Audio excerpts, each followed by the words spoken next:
नमस्कार, capital TV देख रहे हैं आप। मैं हूं आपके साथ प्रगति चतुर्वेदी।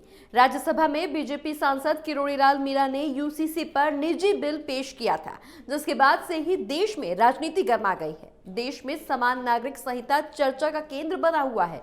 उत्तराखंड राज्य में हुए विधानसभा चुनावों में इस मुद्दे पर राजनीति हुई। अभी गुजरात और हिमाचल में भी ये मुद्दा काफी गर्म था। अब इस संबंध में संसद में प्रस्ताव पेश किया गया है, लेकिन बरेली के दरगाह आला हजरत से जुड़े संगठन ऑल इंडिया मुस्लिम जमात ने इस बिल का पुरजोर विरोध किया है, साथ ही चेतावनी भी दे दी है। इस रिपोर्ट में देखिए।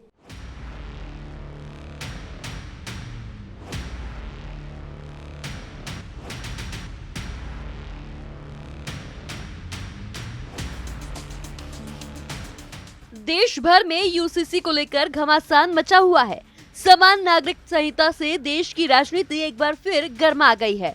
वहीं अब यूसीसी को लेकर बरेली के दरगाह आला हजरत से जुड़े संगठन ऑल इंडिया मुस्लिम जमात ने चेतावनी दे दी है। जमात के राष्ट्रीय अध्यक्ष मौलाना शहाबुद्दीन रजवी बरेलवी ने साफ तौर पर कहा कि समान नागरिक संहिता से सामाजिक ताना बाना बिखर जाएगा।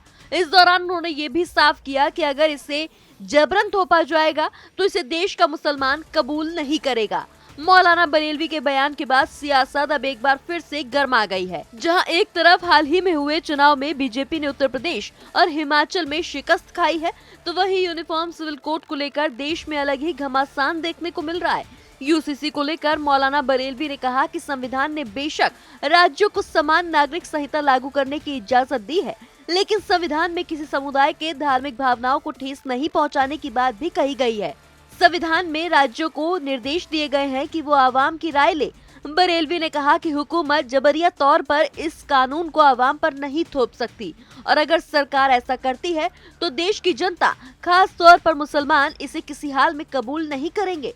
मौलाना ने इस बिल के संबंध में सामने आ रही बातों पर चर्चा करते हुए कहा कि हुकूमत को चाहिए कि वो पहले आवाम के सामने समान नागरिक संहिता का खाका पेश करे, इस पर जनता से राय ले।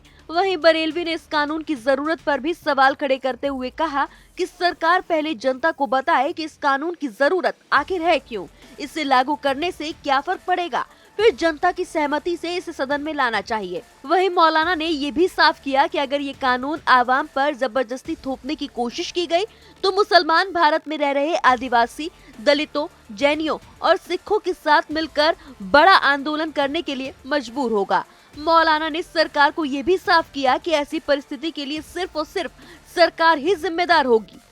तो यूसीसी को लेकर देश भर में घमासान जारी है। यूसीसी को लेकर बरेली के दरगाह आला हजरत से जुड़े संगठन ऑल इंडिया मुस्लिम जमात ने चेतावनी दे दी है सरकार को। वहीं बरेलवी ने इस कानून की जरूरत पर भी सवाल खड़े किए हैं। 2024 में लोकसभा चुनाव होने हैं, ऐसे में यूसीसी को लेकर अब सरकार एक बार फिर से घिरती हुई नजर आ रही है। इस खबर में बस इतना ही। आप देखते रहिए कैपिटल टीवी। नमस्कार।